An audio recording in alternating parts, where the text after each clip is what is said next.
Lieutenant Commander Jake Sullivan rubbed his tired eyes and stared at the endless stream of data flowing across his monitors. The deep space listening post orbiting Jupiter had been his home for 6 months now, and the routine was starting to wear on him. Every day brought the same thing: routine communications between trade ships, weather reports from distant colonies, and the occasional diplomatic message between the various species that made up the Galactic Council. Jake took a sip of his coffee and glanced at the chronometer. 3 more hours until his shift ended and he could get some real sleep. The UES Horizon was humanity's most advanced listening post, designed to monitor all communications in this sector of space. Most days it felt like watching paint dry. That was when his computer started beeping. Jake leaned forward, frowning at the strange signal appearing on his screen. It was not like anything in the galactic databases. The frequency was wrong, the modulation was strange, and the source coordinates placed it far beyond the safety perimeter that the Galactic Council had established around the dangerous outer rim. He adjusted his headset and listened carefully to the audio translation. What he heard made his blood run cold. It was a distress call, but not from any known species. The voice was desperate, speaking in mathematical sequences that suggested incredible intelligence, but the words were completely alien. Jake quickly ran the signal through every translation protocol they had. The computer worked for several minutes before producing a rough translation that made Jake's heart race. Someone was dying out there. Their ship was broken, their engines were dead, and their life support was failing. They were sending out a plea for help to anyone who might be listening. The signal was weak and getting weaker by the minute. Jake realized that whoever was sending it did not have much time left. He immediately sent an alert to the bridge and began recording everything he could capture. Captain Lisa Martinez arrived at Jake's station within minutes, still pulling on her uniform jacket. She was a veteran of 20 years in the space service, and Jake had never seen her look so concerned. "What do we have, Jake?" she asked, sliding into the chair next to him. Jake played back the translated message and showed her the source coordinates. Martinez studied the data for a long moment, her expression growing more troubled with each passing second. "This is coming from the outer rim," she said quietly. "That area is off limits for good reason. The gravitational anomalies alone could tear a ship apart." "Captain, someone is dying out there," Jake said. "Look at these mathematical sequences. Whoever sent this is not just intelligent, they might be more advanced than any species we know." Martinez called for an emergency meeting of the senior staff. Within an hour, the Horizon's conference room was filled with the ship's top officers. Chief Science Officer Dr. Alan Wright was there, along with Navigation Chief Lieutenant Commander Emma Davis and Security Chief Major Pete Johnson. Jake presented his findings to the group. The distress signal was unlike anything they had ever encountered. The technology used to send it was so advanced that their computers could barely decode it. The beings who sent it were clearly in desperate trouble, trapped somewhere in the most dangerous region of known space. Dr. Wright was the first to speak. "The Galactic Council has strict orders about the outer rim. No ship is authorized to go beyond the safety perimeter. The risks are too great." "But we are talking about lives here," Jake argued. "Innocent people who are going to die if we do nothing." Major Johnson nodded in agreement. "The boy is right. We cannot just sit here and listen to people die." Dr. Wright shook his head. "You do not understand the political implications. Humanity has only been part of the Galactic Council for a century. We are still the new kids, still proving ourselves. If we violate their standing orders, it could damage our relationship with every other species in the galaxy." Lieutenant Commander Davis pulled up a star chart showing the outer rim. "Even if we wanted to help, look at this area. The gravitational fields are unstable. There are microstars collapsing all over the place, and the radiation levels would cook any known ship design." Captain Martinez listened to the debate in silence, studying the data on her tablet. The distress signal continued to play in the background, growing weaker with each repetition. She could hear the desperation in the alien voice, even through the computer translation. "How long do they have?" she asked Jake. "Based on the power decay in their signal, maybe 12 hours, probably less," he replied. "Their life support is failing fast." Dr. Wright leaned forward. "Captain, I understand the moral dilemma here, but we have to think about the bigger picture. If we send a rescue mission and it fails, we lose good people for nothing. If we send a rescue mission and it succeeds but violates galactic law, we could face sanctions that hurt all of humanity." And if we do nothing? Martinez asked quietly. The room fell silent. Everyone knew the answer to that question. Jake spoke up again. Captain, I have been monitoring space communications for 8 years. I have heard distress calls from dozens of species, and they all have one thing in common. When someone is dying in space, you help them. It does not matter what species they are, what government they represent, or what the political consequences might be. You help them because it is the right thing to do. Major Johnson nodded firmly. The lieutenant commander is absolutely right. If we turn our backs on this, what does that say about us as human beings? Dr. Wright sighed heavily. I am not saying we should not care. I am saying we need to be smart about this. The Galactic Council exists for good reasons. Their rules have kept peace in this galaxy for thousands of years.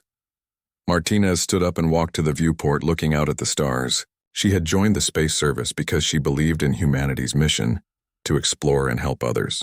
Now she faced a choice that could define not just her career, but humanity's place in the galaxy. Dr. Wright, what would happen if we sent a rescue mission without authorization? She asked.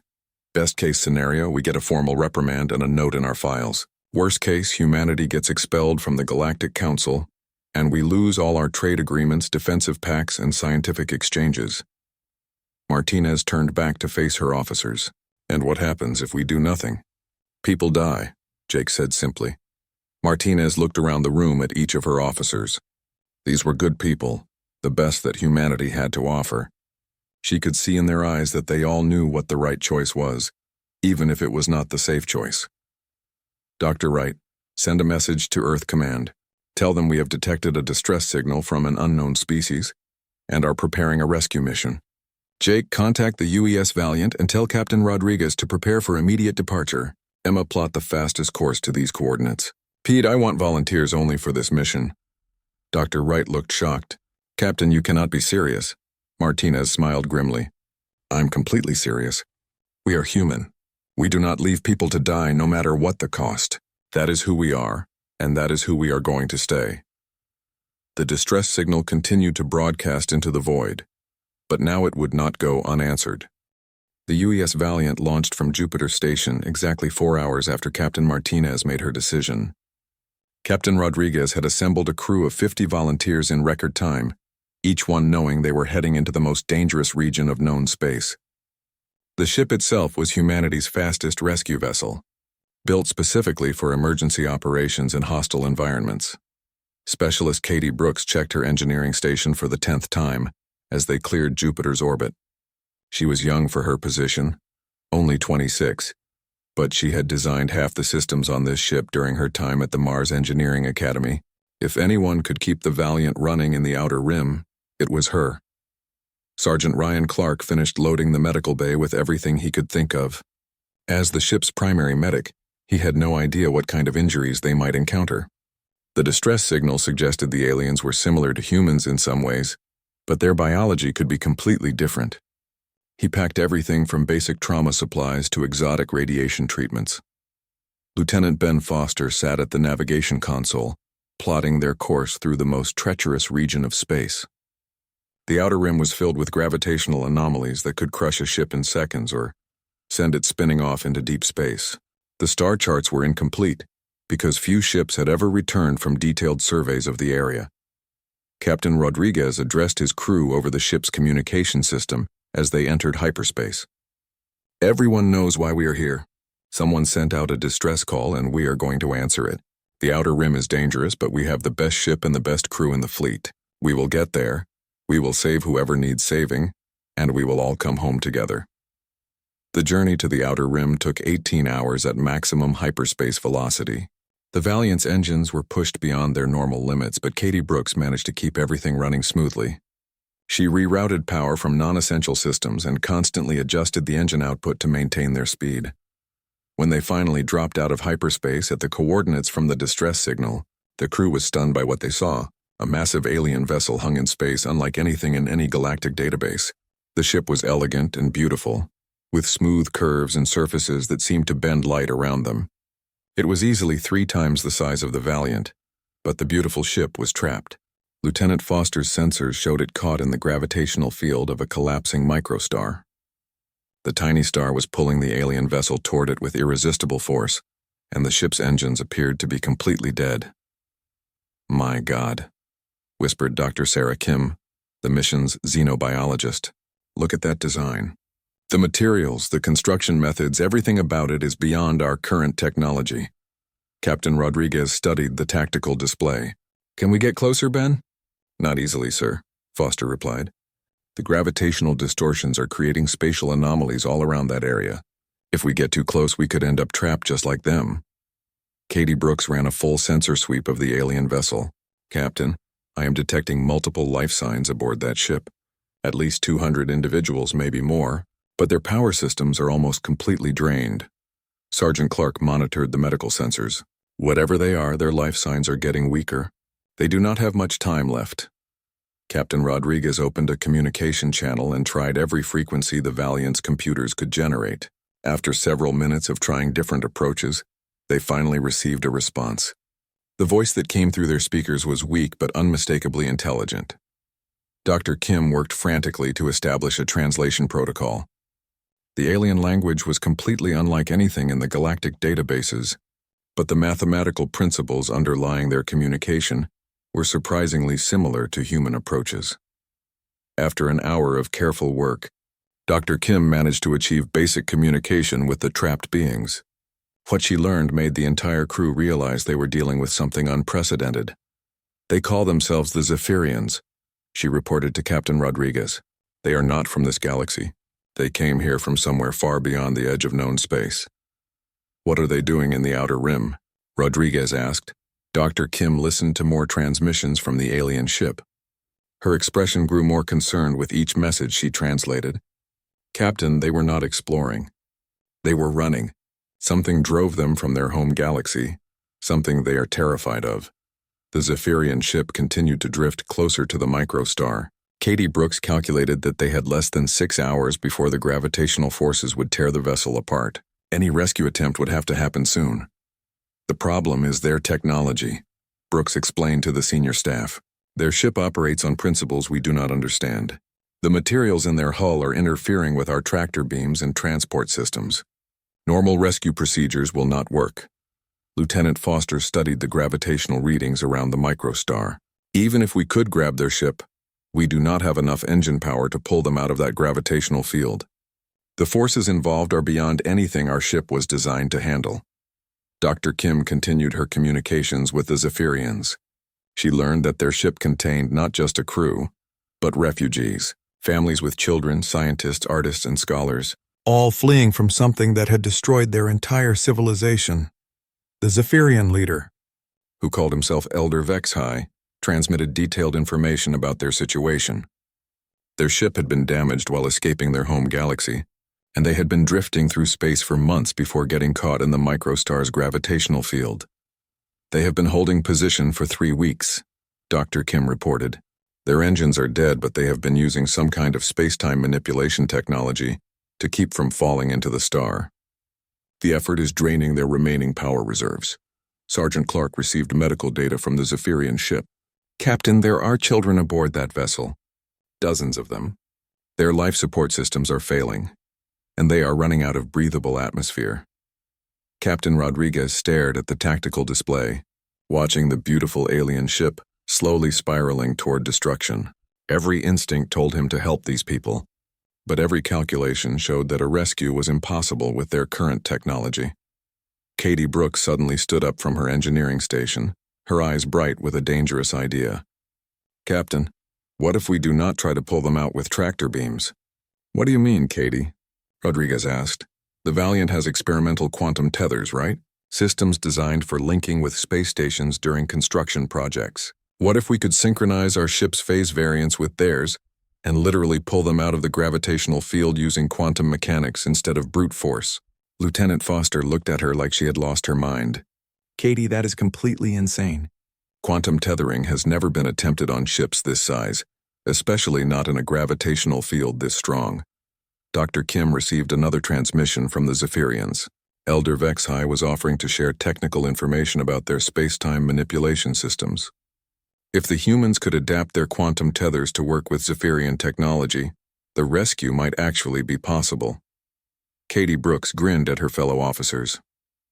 Insane ideas are what humans do best. Let me talk to these Zephyrians about their technology. Between human engineering and alien science, we might just pull off the impossible. Captain Rodriguez looked around at his crew. They were all volunteers who had signed up knowing this mission might be suicide. Now they were proposing to attempt something that had never been tried before, using experimental technology in the most dangerous environment imaginable. All right, Katie, he said finally. Let us see if we can save some lives today. Katie Brooks worked frantically at her engineering station, trying to understand the technical data the Zephyrians had sent them. The alien technology operated on principles that human science barely recognized, but she was beginning to see how it might work with their quantum tethering systems. The Zephyrians are not just trapped, she explained to Captain Rodriguez. They are actively fighting against the microstar's gravitational pull, using controlled space-time distortions. Their ship has been holding position for weeks by literally bending space around itself. Dr. Sarah Kim continued translating messages from Elder Vex High. He says their space-time manipulation system is failing. They have been burning through their life support reserves to maintain the distortion field. If it collapses, their ship will fall into the microstar within minutes.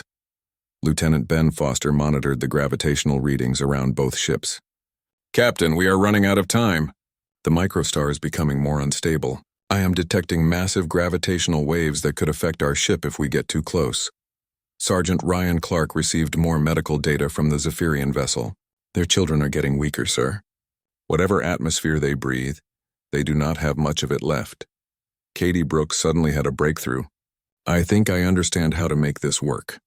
The Zephyrians can create small space-time distortions, and our quantum tethers can create phase-synchronized energy fields. If we combine the technologies, we might be able to create a stable bridge between our ships. Captain Rodriguez studied her proposal on his tactical display. What are the risks, Katie? Complete destruction of both ships if we get the calculations wrong, she replied honestly. The energy levels involved are beyond anything we have ever attempted. If the quantum field collapses at the wrong moment, the gravitational backlash could tear both vessels apart. Dr. Kim received urgent messages from the Zephyrian ship. Elder Vex High says they are willing to share their complete technical database if it helps with the rescue. He is transmitting everything they know about space-time manipulation.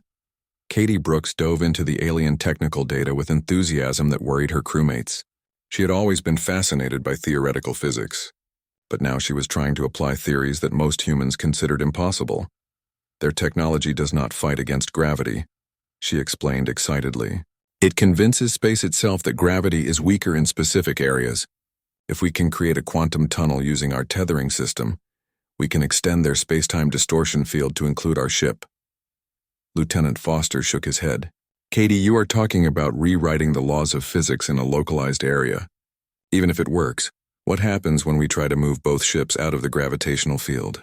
That is where human engineering comes in, Katie replied with a grin. We use our engines to provide the actual movement force, while their technology reduces the gravitational resistance. It is like creating a slippery surface that lets us slide out of the trap. Captain Rodriguez made the decision that would either save 200 alien lives or kill everyone aboard both ships. Do it, Katie. Begin the quantum tethering sequence. The next 2 hours were the most terrifying of the crew's lives. Katie Brooks worked with Zephyrian engineers through Dr. Kim's translation system, trying to synchronize technologies that had been developed in completely different galaxies. Every calculation had to be perfect, because there would be no second chances. Sergeant Clark prepared the medical bay for possible casualties. The quantum tethering process would expose both crews to exotic radiation and gravitational stresses that no human had ever experienced. He had no idea what kind of injuries they might face. Lieutenant Foster continuously monitored the microstar's condition. The tiny star was becoming increasingly unstable, and the gravitational waves it produced were growing stronger. He calculated that they had less than 1 hour before the situation became completely impossible. Beginning quantum tether activation, Katie announced. The Valiant's experimental systems came online with a low humming sound that vibrated through the ship's hull. Energy readings spiked as the quantum field generators reached full power. The Zephyrian ship responded by increasing the output of their space-time distortion systems. Space around both vessels began to shimmer and bend in ways that hurt to look at directly. The laws of physics seemed to become flexible in the area between the two ships. Quantum field established, Katie reported. I am detecting successful phase synchronization between our tether system and their space-time manipulators. But something went wrong almost immediately. The quantum field began fluctuating wildly, and alarms started sounding throughout the Valiant's engineering section. The energy drain was far greater than Katie had calculated. We are losing power to life support, she announced grimly. The quantum field is pulling more energy than our reactors can provide. Captain Rodriguez made another impossible decision. Reroute power from everything non-essential. Life support, artificial gravity, even the navigation computers, everything except engines and the quantum tethers. The ship's lights dimmed as power flowed away from normal systems. The artificial gravity failed, leaving the crew floating in zero gravity as they worked desperately to maintain the rescue operation. Dr. Kim continued receiving messages from Elder Vexhai. The Zephyrians are trying to adjust their systems to reduce the energy drain, but they are having the same power problems we are. Katie Brooks refused to give up. She manually adjusted the quantum field parameters, trying to find a stable configuration that both ships could maintain. Sweat floated around her face in the zero gravity as she worked with controls that were never designed for this kind of operation. The field is stabilizing, she announced after 30 minutes of desperate adjustments. Both ships are now existing in a localized area where gravitational force is reduced by 60%. Lieutenant Foster engaged the Valiant's engines at minimum power. To everyone's amazement, both ships began to move slowly away from the microstar. The combined human and Zephyrian technology was actually working, but the strain on both crews was enormous. Sergeant Clark treated several crew members for radiation exposure as exotic particles flooded through the quantum field. The Zephyrians were also suffering, as their systems were not designed to operate at such high energy levels for extended periods. We are moving, but not fast enough, Foster reported. At this rate, it will take 4 hours to reach safe distance, and we do not have that much power left. Katie Brooks made one final modification to the quantum field, increasing its strength beyond all safety recommendations. The Valiant shuddered as forces beyond human understanding flowed through its hull. Hold together, Captain Rodriguez muttered, watching his ship strain against physics itself. The microstar suddenly flared brighter, sending massive gravitational waves in all directions. Both ships shook violently as space itself rippled around them. The star is going critical, Foster announced. It is about to collapse into a black hole. Katie Brooks pushed the quantum field to maximum power, burning out half the ship's systems in the process. The Valiant and the Zephyrian vessel shot away from the microstar, just as it collapsed in a brilliant flash of light. Both ships tumbled through space, their crews unconscious from the gravitational stresses they had endured. But they were alive, and they were free. When Captain Rodriguez regained consciousness an hour later, he found Elder Vexhai's image on his communication screen. The alien leader was speaking words that Dr. Kim translated with tears in her eyes. He says they have never encountered a species willing to risk everything to save strangers. He says humanity has given them something more valuable than rescue. You have given them hope. The return journey to human space took 3 days with both ships operating on emergency power. Captain Rodriguez kept the Valiant close to the damaged Zephyrian vessel, sharing resources and technical expertise as both crews worked to repair their systems. Dr. Sarah Kim spent most of her time learning the Zephyrian language and culture, preparing for what everyone knew would be a difficult situation when they reached civilization. Elder Vexhai shared more details about his people during the long journey home. The Zephyrians were an ancient species, far older than humanity, who had spent thousands of years exploring galaxies beyond the known universe.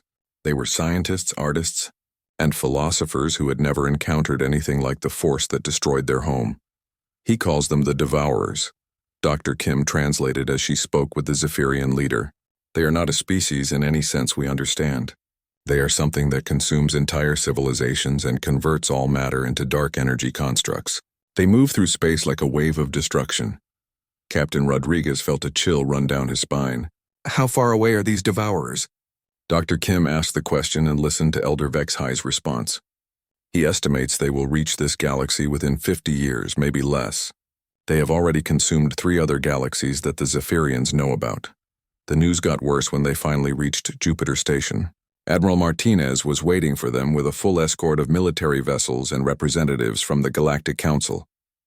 The moment both ships docked, the Zephyrians were placed under what the Council politely called protective custody. Admiral Martinez met with Captain Rodriguez in a secure briefing room while Council security forces surrounded the Zephyrian ship. "You have created the biggest diplomatic crisis in a century," she told him bluntly. "The Council is furious that we rescued unknown aliens without authorization. They wanted us to let 200 innocent people die," Rodriguez replied. "Including children." "I know and I agree with what you did," Martinez said. "But now we have to deal with the consequences. The Council has ordered us to turn the Zephyrians over to them for interrogation and study." Rodriguez stood up angrily. "They are not laboratory specimens. They are refugees who lost everything. The Council does not see it that way. They see unknown aliens with advanced technology who could be a threat to galactic security." The Galactic Council chambers on the neutral station of Harmony Prime had never seen such chaos. Representatives from dozens of species argued loudly as Admiral Martinez stood before the tribunal, defending humanity's actions. The massive chamber echoed with angry voices in a dozen different languages. Council President Thexmorar, a tall being from the authoritarian hegemony species, called for order. "Admiral Martinez, humanity stands accused of violating 17 different treaties by harboring unknown aliens without proper authorization. How do you answer these charges?"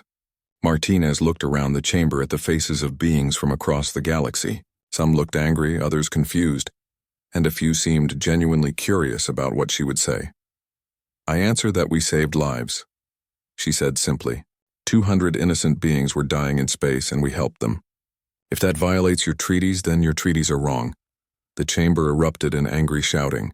The Crystalline Collective's representative, a being made of living crystal, spoke in harmonic tones that the translation computers rendered as cold logic. Humanity's recklessness could have exposed all galactic civilization to unknown threats. Proper protocols exist for first contact situations. The machine intelligence delegate, a sophisticated artificial being, added its mechanical voice to the criticism. All logical protocols were violated. The statistical probability of negative outcomes was not properly calculated. But Admiral Martinez was not finished. She had spent 3 days preparing for this moment, and she was not going to waste it being polite to beings who valued procedures more than lives. "You call yourselves civilized," she said, her voice carrying across the chamber. "You have laws and treaties and protocols for everything. But when innocent people were dying, your response was to do nothing. You would have let an entire species become extinct rather than risk inconvenience." President Thexmorar tried to interrupt, but Martinez continued speaking. "Humanity may be young in galactic terms, but we know one truth that you seem to have forgotten. The measure of a civilization is not its technology or its treaties. It is what it does when others are in need. We heard a cry for help and we answered it. That is what civilized beings do." The chamber fell silent as Martinez's words echoed off the walls. For a moment, no one seemed to know how to respond to such a direct challenge to the Council's authority. That was when Elder Vexhai entered the chamber. The Zephyrian leader had been given permission to address the Council, though he was surrounded by guards and his movements were restricted. He walked slowly to the center of the chamber, his elegant form moving with the grace of a being who had lived for centuries. Dr. Kim translated as Elder Vexhai began to speak. His words were calm and measured, but the content made every being in the chamber pay attention. "Council members, I bring news of a threat that will affect every species in this galaxy. The force that destroyed our civilization is called the Devourers. They are not a species that can be negotiated with or defeated by conventional means. They are entropy given form, destruction that converts all matter into dark energy." The chamber began to buzz with worried conversations as the translation computers worked to convey Elder Vexhai's message to all the different species present. The Devourers move as a wave across the universe, consuming everything in their path. They have already destroyed 3 galaxies that we know of, and they are heading toward this one. We estimate their arrival within your lifetimes. President Thexmorar demanded proof of these claims. Elder Vexhai projected holographic images that showed the destruction of entire star systems, planets stripped of all matter, and the dark energy constructs that the Devourers left behind. The images were horrifying. Entire civilizations reduced to nothing, billions of lives snuffed out in moments, and the empty void that remained when the Devourers moved on. Our people fled from galaxy to galaxy, always one step ahead of this destruction. Elder Vexhai continued. We came here hoping to find species who might help us develop new defenses, new ways to fight against this threat. The council chamber descended into chaos as representatives from different species began arguing about what to do. Some called for immediate military preparation, others wanted to attempt diplomatic contact with the Devourers, and still others suggested complete evacuation of the galaxy. The hegemony demanded that the Zephyrians be placed under permanent council control. The Crystalline Collective wanted to study their technology. The machine intelligence began calculating survival probabilities for different scenarios. Admiral Martinez watched the arguing delegates and realized that the Galactic Council was about to tear itself apart. These beings who claimed to represent the height of civilization were more concerned with protecting their own interests than facing a threat that could destroy everything they had built. She looked at Elder Vexhai and saw the same realization in his ancient eyes. The galaxy's response to the greatest threat it had ever faced was to argue about politics and procedures. That was when Martinez knew that humanity would have to lead by example once again. If the galaxy was going to survive the coming storm, someone would have to show them how to put aside their differences and work together. And apparently, that someone was going to be the youngest species in the galaxy. While the Galactic Council argued and debated, humanity took action. President Helen Carter called an emergency session of the Earth government and authorized the largest project in human history. Project Sanctuary would prepare not just Earth, but the entire galaxy for the coming threat of the Devourers. Dr. Alan Wright found himself leading a joint research team that included both human scientists and Zephyrian refugees. Working together in laboratories on Luna Station, they began developing technologies that neither species could have created alone. The combination of human adaptability and Zephyrian advanced science produced breakthroughs that seemed impossible just weeks earlier. The first major success came when Katie Brooks, now promoted to chief engineer of the project, figured out how to combine human quantum mechanics with Zephyrian spacetime manipulation. The result was a new type of defensive shield that could deflect the dark energy constructs the Devourers used as weapons. Elder Vexhai worked closely with the human researchers, sharing thousands of years of Zephyrian knowledge about the Devourers. Your species thinks differently than ours, he told Dr. Wright during one of their planning sessions. We see problems and try to solve them with better technology. You see problems and try to solve them by working together. Meanwhile, Admiral Martinez began traveling to every member world of the Galactic Council. She did not go as a diplomat trying to negotiate treaties. She went as someone who had survived the impossible rescue and wanted to share what humanity had learned about cooperation and sacrifice. Her first stop was the Crystal Collective homeworld, where she met with the Harmonic Council that governed their species. The crystal beings initially received her with cold politeness, still angry about humanity's violation of galactic law. Why should we listen to a species that ignores our carefully constructed legal framework? Asked Prime Harmonizer Zelithar, their leader. Martinez showed them recordings from the rescue mission. She let them see Katie Brooks risking her life to save strangers, Captain Rodriguez keeping his ship together through sheer determination, and Dr. Kim working desperately to communicate with beings she had never met before.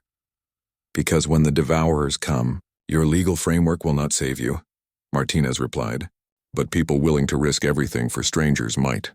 The Crystal Collective began sharing their defensive technologies freely for the first time in their history. Their crystalline structures could be used to create massive shield generators that might protect entire planets from Devourer attacks. Martinez's next stop was the Machine Intelligence Core worlds, where artificial beings had ruled for millennia, through pure logic and calculation. The machines initially dismissed her message as emotional irrationality that interfered with proper statistical analysis. But when Martinez showed them the technical data from the rescue mission, something changed. The machines realized that human intuition and willingness to attempt impossible solutions had achieved results that pure logic said were Impossible. Your species operates outside normal probability parameters, announced Central. Processing Unit Prime. This should not be effective, yet it produces measurable positive outcomes. The machine intelligence began redirecting its vast computational power to solving refugee logistics and evacuation protocols. Their logical approach to organizing galaxy-wide cooperation became essential to Project Sanctuary's success. Even the authoritarian hegemony slowly began to change their position. Martinez met with their military commanders and showed them something they had never seen before. A rescue mission where the rescuers gained nothing for themselves except the satisfaction of saving lives. "Your species confuses us," admitted General Korthvan, the hegemony's supreme military leader. "You risk everything for beings you do not know, from a species you had never encountered. This does not fit any logical strategic framework." "That is exactly the point," Martinez replied. "When you only help people because it benefits you, you are not really helping them. You are just making a transaction. Real cooperation happens when you help others because it is the right thing to do." The hegemony began organizing joint military exercises with other species for the first time in centuries. Their powerful fleets and disciplined soldiers became the backbone of the galaxy's new defensive strategy. Captain Rodriguez found himself commanding the first human Zephyrian hybrid vessel, a ship that combined the best technology from both species. His crew included humans, Zephyrians, Crystal Collective members, machine intelligence units, and even some reformed hegemony officers. The ship itself was a marvel of cooperative engineering. Human quantum systems worked alongside Zephyrian spacetime manipulators, Crystal Collective shield generators, and machine intelligence computing cores. It represented something completely new in galactic history: true technological cooperation between species. Rodriguez led this mixed crew on expeditions to the galaxy's edge, establishing early warning stations that would detect the Devourer's approach. His crew worked together with an efficiency that amazed everyone who observed them. "It is remarkable," Elder Vexhai told Admiral Martinez during one of their meetings. "Your Captain Rodriguez has created something we never thought possible.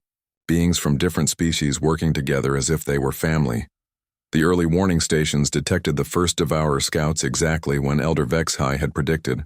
The dark energy constructs appeared at the galaxy's rim, probing the defenses and analyzing the civilizations they found. But instead of scattered, competing species fighting each other for resources and advantage, the Devourers encountered something unprecedented.